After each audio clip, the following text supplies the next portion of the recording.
ঢাকায় মার্কিন দূতাবাসে প্রবেশ করছে সাবেক প্রধানমন্ত্রী ও বিএনপি চেয়ারপারসন বেগম খালেদা জিয়ার গাড়িবহর। দুপুর প্রায় ২:৩০টার দিকে হঠাৎ দূতাবাসে বিএনপি নেত্রীর আগমনে আলোচনায় আসে বিষয়টি।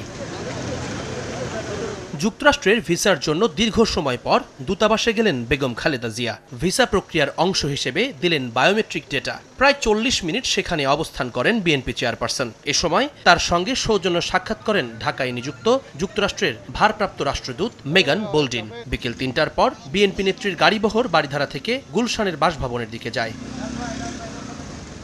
এর আগে গত ৮ই নভেম্বর যুক্তরাজ্যের ভিসা নিয়েছেন বিএনপি নেত্রী। দেশটির একটি হাসপাতালে তার চিকিৎসার কথা রয়েছে, তবে প্রয়োজনে তাকে আমেরিকায় যেতে হতে পারে বলে জানিয়েছেন চেয়ারপারসনের ব্যক্তিগত চিকিৎসকরা। কথা রয়েছে তার লিভার প্রতিস্থাপনের।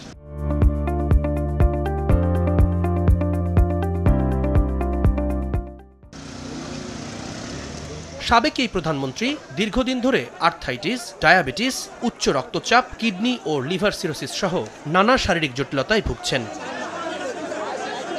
জুম্মান সাদিক, জ্যাভলিন, সময় সংবাদ, ঢাকা।